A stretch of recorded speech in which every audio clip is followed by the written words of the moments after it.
How did a few esoteric orders from the last 2 centuries come to shape our modern language of initiation? Today, we present a survey of 7 such orders, evolving from the currents of Rosicrucianism in the 17th century and Freemasonry in the 18th century, each flowering into their own distinct structures. Helena Blavatsky's Theosophical Society, founded in 1875. Papus's Martinist order, established in 1887. The Hermetic Order of the Golden Dawn, formed in 1888. Max Heindel's Rosicrucian Fellowship, created in 1909. Rudolf Steiner's Anthroposophical Society, founded in 1912. Aleister Crowley's O.T.O. and A.A. organizations, established in the 1907 to 1920s period. And Paul Foster Case's B.o.t.A., founded in 1922. We will show how each group is both unique and entangled with the Masonic and Rosicrucian streams that aid in our understanding of modern Western esotericism. We embark on a journey through societies that claim to bridge matter and spirit, science and myth, and the inner and outer worlds. Together, we will open the hidden doors of these profound organizations, including their origins, their doctrines, their rituals, and their presence in the world today. Helena Blavatsky was a Russian-born mystic who founded the Theosophical Society in 1875, which sought universal perennial wisdom and proposed a comparative program that linked Eastern scriptures, Western esoterica, and the idea of an ancient wisdom tradition. Blavatsky's vision was vast, a bridge between Eastern and Western knowledge, ancient and modern science, and the visible and invisible worlds. Blavatsky's Theosophical Society did not adopt Masonic degrees, but drew on Rosicrucian ideals of a hidden wisdom preserved through secret lineages, emphasizing comparative study and initiation into universal truths. She founded the organization alongside Henry Steele Olcott and William Quan Judge. She championed not just secrecy, but the unveiling of the world's spiritual truths. Theosophy's public role was to transmit certain cosmological hypotheses and to invite the comparative study of religion and occult science. Blavatsky's movement carries a motto that functions like a guiding axiom, which says, "There is no religion higher than truth." This phrase is cited repeatedly in theosophical literature and in accounts of the society's founding principles. Theosophy taught karma, reincarnation, and the unity of all existence, drawing equally on Buddhist, Hindu, and Hermetic sources. Its signature approach was comparative study, seeking the core of all religions, and arguing that ancient wisdom must be reclaimed for a new scientific age. Theosophy's rituals were not of robes and ceremonial swords, but of study, meditation, and the cultivation of psychic faculties.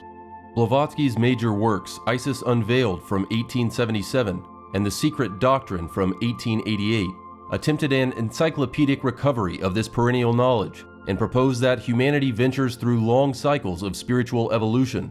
Blavatsky's writings insisted that all visible reality is only the lowest rung of a multi-dimensional cosmos, with the real aim of initiation being the awakening of the inner sight or divine wisdom within. Blavatsky herself said in the work The Key to Theosophy that Theosophy, in its abstract meaning, is divine wisdom, or the aggregate of the knowledge and wisdom that underlie the universe, the homogeneity of eternal good. Prominent scientists who had belonged to the Theosophical Society included the inventor Thomas Edison and the chemist William Crookes. The movement also influenced artists such as Piet Mondrian and Helma af Klint. Theosophy helped shape Gandhi's understanding of his own Hindu faith and provided a framework for viewing other religions as expressions of the same underlying spiritual reality. Theosophy's public diffusion of Eastern and Western esoterica created a cultural ecology for many later schools. Annie Besant, a former social reformer turned spiritual leader, became the president of the Theosophical Society in 1907, guiding its expansion worldwide, championing esoteric education, and promoting figures like Krishnamurti as a part of her vision of a universal spiritual brotherhood. Alice Ann Bailey was a British and American writer who wrote about 25 books on theosophy and was one of the first writers to use the term New Age. she would come to object against the neo-theosophy of Annie Besant. Heavily criticized by contemporary science and Orthodox clergy, the Theosophical Society nevertheless exploded in membership, influencing literature, music, psychology, and esotericism worldwide. To this day, the society, split into multiple international branches, preaches universal brotherhood, comparative study, and the pursuit of awakened consciousness. Blavatsky's Theosophical Society operates through national and international branches, with non-profit status for educational purposes, supporting study groups and publications. From the pioneering vision of Blavatsky's Theosophical Society, which sought to bridge East and West through universal esoteric knowledge, we begin to see the flowering of more structured Western initiatic orders. These groups would take the seeds of older esoteric systems and weave them into new distinct paths of practical mysticism and philosophy. Among these, Papus's Martinist order would emerge in the late 19th century, emphasizing the inner transformation of the individual through symbolic initiation, while the Hermetic order of the Golden Dawn would channel astrology, ritual, and alchemical symbolism into a disciplined study of magical and spiritual development. Let's now explore how these later orders built upon and diverged from the esoteric currents that Hermeticism, Qabalah, Rosicrucianism, and Freemasonry first introduced. Papus, the pen name of Gérard Encausse, re-established Martinist orders in Paris at the end of the 19th century, between 1887 and 1888, which promoted a modern Martinism inspired by the 18th century ideas of Martinez de Pasquale and Louis-Claude de Saint-Martin. A short aphorism from Louis-Claude de Saint-Martin anchors the Martinist temperament. All mystics speak the same language, for they come from the same country. Papus was a French physician with the pen name Papus, a reflection of his profession. He was also an occultist, whose teachings focused on mystical initiation, personal reintegration with the divine, and the transmission of the way of the heart. Papus's works such as the Tarot of the Bohemians and the Constitutions of the Ordre Martiniste are primary sources for modern Martinism. Although Papus was not documented as a Freemason, his work demonstrates a clear engagement with Masonic principles. In contrast, Martinez de Pasquale was a practicing Freemason and served as the mentor to Louis-Claude de Saint-Martin. Together, Pasquale and Saint-Martin established the foundational doctrines of Martinism, which Papus later revitalized approximately a century thereafter. Louis-Claude de Saint-Martin wrote the following regarding initiation. "The only initiation which I preach and which I seek with all the ardor of my soul is that by which we may enter into the heart of God and make God's heart enter into us, there to form an indissoluble marriage, which makes us the friend, brother, and spouse of our divine Redeemer. There is no other mystery to arrive at this holy initiation than to go more and more down into the depths of our being, and not let go until we can bring forth the living, vivifying root, because then all the fruit which we should bear, according to our species, will be produced naturally within us and outside of us, as we see with our earthly trees, because they cleave to their own roots, which they never cease to use to draw in their sap." The writings of Papus on the Tarot, Qabalah, and mystical practice made Martinist currents accessible to new students. Papus's ordination of the Ordre Martiniste in the 1880s created a network that persists in varied forms today. His Martinist order revived Rosicrucian and Masonic symbolic frameworks from Saint-Martin, using ritual and the idea of a hidden brotherhood to structure moral and mystical training. Modern Martinist orders continue to transmit this path, blending quietude, mysticism, and service, continued as private lodges and non-profit spiritual societies, often maintaining limited public visibility. We will next cover the Hermetic Order of the Golden Dawn, briefly mentioned in our video on Rosicrucianism, because it is the matrix that provided much of 20th century ceremonial practice. The order was established in London in the last decades of the 19th century by William Wynne Westcott, Samuel Little MacGregor Mathers, and William Robert Woodman. The founding trio were themselves Freemasons and participants in the SRIA, Societas Rosicruciana in Anglia. which explains the structural analogies and the shared ritual grammar between these forms of association. Its syllabus came from the so-called cipher manuscripts, which set out a graded curriculum of elemental and Kabbalistic instruction. As scholar Samuel Little MacGregor Mathers worked to expand them, he chose as his basis the Kabbalistic tree of life, using its 10 sephirot, or levels of consciousness, as the basis of different ceremonial grades. Through their work, the Golden Dawn established a progression of initiatory grades, each with intensive rituals, secret teachings, and spiritual tests meant to guide initiates up the tree of life from darkness to light. The Golden Dawn fused revivalist Hermeticism, Neoplatonic correspondences, Qabalah, and ritual techniques into a structured initiatory school that admitted men and women on equal terms, a concept revolutionary in Victorian occultism. Through the dramatic interplay of light, shadow, and symbolism, its ceremonies aimed to blend science and myth, logic and intuition. What made the Golden Dawn distinct was its curriculum and its insistence that the symbolic language of ritual be both precise and performative. The review of its material shows the careful importation and adaptation of Masonic grade structure and Rosicrucian language into a graded esoteric syllabus, with ritual as their theater of transformation. Golden Dawn membership includes poets like William Butler Yeats, to occult scholars such as Arthur Edward Waite, and even the infamous Aleister Crowley, whom we will discuss momentarily. They donned elaborate robes, wielded ritual implements, and reenacted symbolic dramas of birth, death, and rebirth. These rites were psychological journeys, crafted to unlock hidden potential and deepen the initiate's connection to the divine. Israel Regardie remains the most important modern transmitter of the Golden Dawn corpus, due to his publication of rituals and commentaries that had previously been restricted to initiates. His formulation helps us see the Golden Dawn not as theatrical occultism, but as a systematic method for inner transformation. Central to Regardie's writings of ritual material is the complete Golden Dawn system of magic, which makes the curriculum available for study within general audiences. Consider this concise formulation from Regardie in his work, The Middle Pillar. Magical work involves change and creation, and the subject of the magician's work is the self. The magician is the focus of his or her own alchemical processes. By adapting one's personal vision to reflect the macrocosm, we can change ourselves to better reflect those divine ideas. This concept, rooted in the Hermetic tradition and the Golden Dawn system, suggests that by working on oneself, by altering beliefs, taming inner aspects, and fostering inner harmony, a practitioner can manifest desired changes in the external world.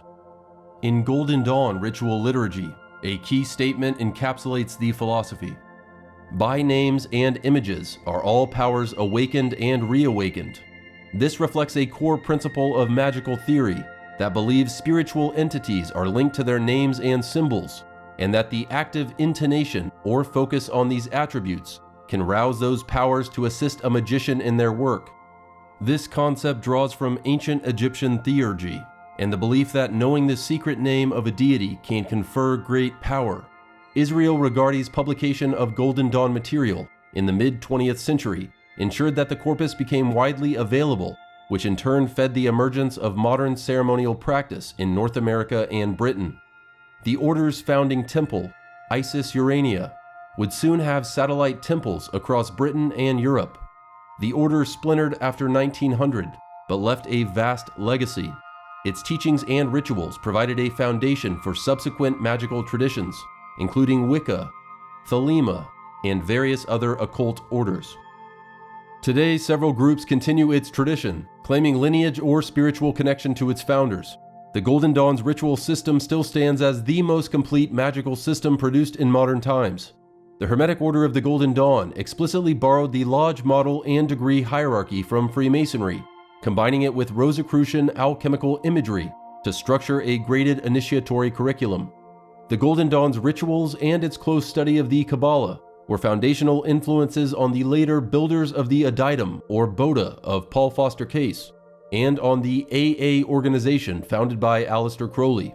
both of which reinterpreted Golden Dawn material for new aims, of which we will soon discuss. The Hermetic Order of the Golden Dawn survives primarily through modern revival groups and study societies, typically incorporated as non-profit educational organizations, while the Theosophical Society and Papus's Martinist order explored the comparative and initiatory dimensions of esoteric wisdom, and the Hermetic Order of the Golden Dawn codified ritual and Kabbalistic practice into graded systems. The early 20th century saw these currents evolve into new forms. Moving onward in chronology, Max Heindel's Rosicrucian Fellowship translated Rosicrucian principles from the manifestos of the early 17th century into a Christian esoteric cosmology focused on ethical development and the evolution of the soul. At the same time, Rudolf Steiner, drawing initially from Theosophy, established the Anthroposophical Society, which sought to unify spiritual science with practical initiatives in agriculture, education, and the arts, demonstrating a turn from ritual laboratory to applied cultural practice. Left out of our video on Rosicrucianism is another thinker we will now return to that embodied the tradition in a unique way. This Rosicrucian vision took hold alongside the rites of Amorc in America, which we have already covered, with both emerging in the early 20th century. Max Heindel, the founder of the Rosicrucian Fellowship, claimed his inspiration not only through study, but through direct contact with the Elder Brothers of the Rose Cross. Heindel stands in a different register, while remaining allied to the Rosicrucian tradition, with his order led not by secrecy, but by the hope of spiritual healing for all humanity. He published the Rosicrucian Cosmo-conception in 1909, and founded the Rosicrucian Fellowship as a school oriented to what he described as esoteric Christian Rosicrucian teaching. The Fellowship's cornerstone text, the Rosicrucian Cosmo-conception we just mentioned, is a theosophical-infused treatise outlining man's past evolution, present constitution, and future development. This text became the curriculum for the Fellowship and remains its lodestone. Unlike the ceremonial magic favored by the Golden Dawn, Heindel's system focused on esoteric Christianity, the inner science behind gospel symbols, the path of reincarnation, soul evolution, cosmic law, practical healing, and ethical service. The following quotes from Heindel, found in the Rosicrucian Cosmo-conception, capture his tone and method. "In our civilization, the chasm that stretches between mind and heart yawns deep and wide, and as the mind flies on from discovery to discovery in the realms of science, the gulf becomes ever deeper and wider, and the heart is left further and further behind. Only when that cooperation is attained and perfected will man attain the higher, truer understanding of himself and of the world of which he is a part. Only that can give him a broad mind and a great heart." Heindel also writes that the man who realizes his ignorance has taken the first step towards knowledge, echoing classical thought, where we find the following: "Awareness of ignorance is the beginning of wisdom," a quote attributed to the ancient Greek philosopher Socrates. The mysteries here are less theatrical but no less demanding, requiring daily self-examination, meditation, and service. Heindel continued to stress the evolution of the soul, teaching that the path to wisdom exists at every moment, and encouraging others to seek the path within themselves. Today, the Rosicrucian Fellowship maintains its center at Mount Ecclesia in California, offering correspondence courses, healing sanctuaries, and open access to its body of esoteric teachings. Its approach is uniquely Christian and distinct from the magical revival of the Golden Dawn, emphasizing inclusion, healing, and the scientific study of spiritual laws. Max Heindel's Rosicrucian Fellowship is a tax-exempt religious and educational organization, running retreats and charitable activities, incorporating Rosicrucian cosmology and ethical discipline. The order largely avoided Masonic-style initiation, favoring study, meditation, and service as forms of spiritual progression, within a structured esoteric curriculum, laying a foundation for later Western mystery schools to adopt practical instruction for spiritual development. Blavatsky's Theosophy and Heindel's Rosicrucianism both share a belief in progressive esoteric revelation and in the necessity of a living lineage or teaching. They differ in emphasis. Theosophy adopted pan-Asiatic sources and a metaphysical anthropology which influenced many experimental movements. Heindel's work was explicitly Christian in language and oriented toward a Rosicrucian narrative of masters and initiatory transmission. Both movements contributed to the modern vocabulary of initiation, and both provided resources later adapted into Anthroposophy and into different Rosicrucian and Martinist revivals. Theosophy's circulation of ideas provided the foundational context for Rudolf Steiner, an Austrian philosopher and social reformer. Steiner began his public career as a lecturer within Theosophical circles before proposing an independent path he called Anthroposophy. Steiner insisted that Anthroposophy is a path of knowledge to guide the spiritual in the human being to the spiritual in the universe.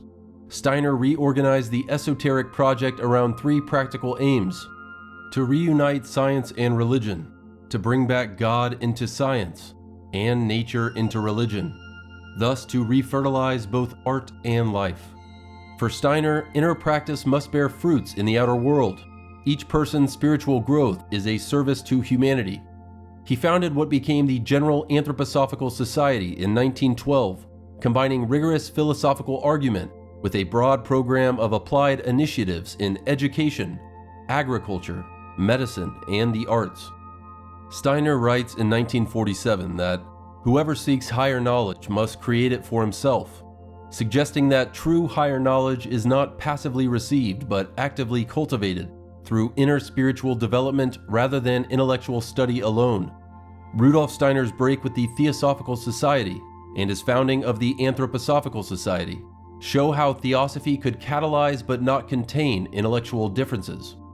Steiner's Anthroposophical Society inherited philosophical currents from Theosophy and indirectly Rosicrucian thought, but rejected Masonic grade structures in favor of open study groups and applied cultural work. Anthroposophy's emphasis on applied institutions for children, agriculture, and medicine has had a real-world impact beyond esotericism in the form of Waldorf schools, biodynamic farms, and anthroposophic medical clinics. Those institutional forms are a different kind of esoteric legacy. Today, Anthroposophy's influence can be seen from classrooms to clinics across the globe. Steiner's society maintains formal nonprofit status, supporting schools, agricultural initiatives, and cultural institutions worldwide. Together, Blavatsky's Theosophy, Heindel's Rosicrucianism, and Steiner's Anthroposophy illustrate a pattern. Each seeks to salvage an initiatic grammar for modern life, and each proposes a curriculum that blends mystical insight and disciplined practice. Their differences matter for ritual form and institutional life, but their kinship explains why students cross-pollinated these orders in the early decades of the 20th century. Around the same time as Heindel, Aleister Crowley, building on Golden Dawn techniques and ritual frameworks, developed two organizations, the AA as a rigorous initiatory path, and the O.T.O as a ceremonial and thelemic order, highlighting personal will and attainment as central to mystical practice. Paul Foster Case's B.o.t.A, emerging soon after, synthesized Golden Dawn ritual, Rosicrucian symbolism, and Kabbalistic study into a correspondence-based system, demonstrating a shared lineage of methodical training, linking the disciplined path of Heindel with the ceremonial and mystical innovations of Crowley. Next, we have the infamous Aleister Crowley, an English ceremonial magician, novelist, and painter, whose canonical text, Liber Alvel Legis, commonly called the Book of the Law, sits at the center of his claim to a new spiritual era. In regards to the pronunciation of his name, Robert Anton Wilson, an American author and psychologist, writes in his novel Masks of the Illuminati that it is pronounced Crowley to remind you that I'm holy, but my enemies say Crowley and wish to treat me foully. The Book of the Law's most quoted line states the moral engine of his system. Do what thou wilt shall be the whole of the law. Love is the law, love under will. This phrase announces an ethic of personal will allied to a metaphysical program of self-realization directed by compassionate action. These words are integral to both the AA and to Crowley's restructuring of the O.T.O rituals and degree work. Crowley's philosophical system became known as Thelema, the Greek word for will, surrounding the concept of discovering and following one's true will, a divine and individual purpose that transcends ordinary desires. Crowley reworked Golden Dawn material and incorporated it into two principal structures, the O.T.O as a fraternal society founded in 1903, and the A.A as a spiritual training order founded in 1907. Aleister Crowley's brief but consequential period with the Golden Dawn informed the A.A.'s method and the O.T.O's later reorientation. The O.T.O itself traces its origin to attempts to create an academia of masonry and higher degrees, while Crowley's leadership redirected the order toward Thelemic doctrine. The O.T.O provides a public ceremonial shell that includes the Gnostic Mass, a liturgy Crowley described as a central public ritual that mixes Masonic vocabulary with sexual symbolism and dramatic theurgy. Its rituals blend Masonic structure with sexual mysticism, Hermetic Qabalah, and elements of Eastern Tantra. The Gnostic Mass, its public ritual, is an elaborate liturgy exalting individual sovereignty and cosmic union. One hallmark in Crowley's Book of the Law states, "Every man and every woman is a star." This reflects the microcosm-macrocosm relationship of the human soul with the vastness of cosmic structure. Contemporary O.T.O branches claim legal continuity with Crowley's line and maintain lodges and public ritual work in multiple countries. The A.A., on the other hand, functioned as a vertical one-to-one initiatory system focused on practice and attainment. There are many perspectives as to the true meaning of the initials A.A., but I again turn to Robert Anton Wilson, who writes the following perspective in his novels The Illuminatus trilogy. To prevent our name being stolen and misused again, we don't have a name. Anyone who thinks he's guessed the name and tries to pass himself off as an initiate by declaring that we're really the Atlantean Arcanum or Argentium Astrum, or whatever, immediately reveals that he's a fraud. The A.A. was presented by Crowley as a spiritual order of inner training that operates by a method of graded attainment and student-teacher relation. In contrast to the O.T.O, the A.A. is more individual, an initiatory school for those seeking spiritual attainment outside any established church. Its methods involve meditation, ritual, magical practice, and the progressive attainment of self-mastery. It inherited the Golden Dawn's emphasis on the Qabalah and the Tree of Life, yet reframed them within Thelema's metaphysics and Crowley's emphasis on the attainment of the Holy Guardian Angel. The A.A.'s manuals and class writings are less public and more experimental than the O.T.O's group ritual work. Both groups remain active worldwide, each blending the disciplines of the Golden Dawn with Crowley's personal genius. Crowley's legacy is controversial but undeniable. His orders are initiatory but also revolutionary, insisting that the sacred lives not in obedience but in mastery, creation, and the pursuit of true will. Like the Golden Dawn, his systems are structured, but their ultimate aim is the liberation of the highest self. Crowley's O.T.O and A.A. adapted both the hierarchical degrees of Freemasonry and the symbolic and ritual frameworks of Rosicrucianism, modifying them to support Thelemic initiation and attainment. The O.T.O and the A.A. have influenced culture by introducing provocative ritual, art, and a spiritual vocabulary that migrated into avant-garde art and later counterculture movements. Crowley's O.T.O today functions as a legally recognized religious body in several countries, with lodges, public rituals, and digital outreach, while the A.A. remains largely correspondence-based and private. Finally, builders of the Adytum, or B.o.t.A, show how Golden Dawn materials could be retranslated into structured study without theatrical secrecy. Paul Foster Case was an American occultist, Freemason, and author. Case founded B.o.t.A in 1922 and built a correspondence school focused on occult, tarot, the Qabalah, and meditative practice, uniting the occult arts of tarot, Qabalah, and Western mystery schooling in a practical, written curriculum open to all who truly seek. Case, once a member of the Golden Dawn, believed that esoteric knowledge is meant for spiritual development, not power. Case wrote in his work, The True and Invisible Rosicrucian Order, that anyone can look for entrance, and any man who is within can teach another to seek for it, but only he who is ripe can arrive inside. Unprepared men occasion disorder in a community, and disorder is not compatible with the sanctuary. This thrusts out all who are not homogeneous. worldly intelligence seeks this sanctuary in vain. In vain also do the efforts of malice strive to penetrate these great mysteries. All is undecipherable to him who is not prepared. He can see nothing, read nothing in the interior. He who is ripe is joined to the chain, perhaps often where he thought least likely, and at a point of which he knew nothing himself. Seeking to become ripe should be the effort of him who loves wisdom. Case's emphasis was pedagogy. He issued systematic lessons for students and sought to present esoteric knowledge in forms accessible to disciplined study. B.o.T.A traces some of its ritual ancestry to Golden Dawn material, while presenting itself as a Rosicrucian-style mystery school oriented to the inner shrine, or Adytum. B.o.T.A's lessons, correspondence courses, and ritual outlines are modern, direct, and pragmatic, transmitting the ancient mysteries in the language of today. Paul Foster Case's trajectory from Golden Dawn-affiliated lodges to his own organization B.o.T.A shows a lateral transmission of symbolic practices into a more scholastic context. Paul Foster Case's B.o.T.A preserved Golden Dawn grade structures and Masonic ritual forms, while rooting its symbolic universe in Rosicrucian and Kabbalistic teachings, emphasizing correspondence study and inner development over public ceremonial display.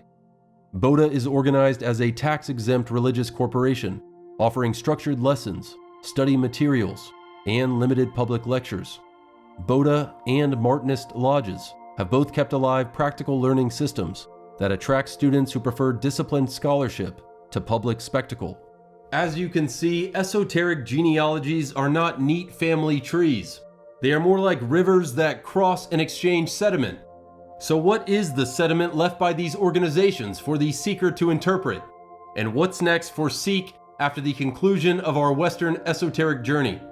At first glance, these orders, Golden Dawn, Theosophical, Rosicrucian, Martinist, Anthroposophical, occult, and esoteric, seem islands unto themselves.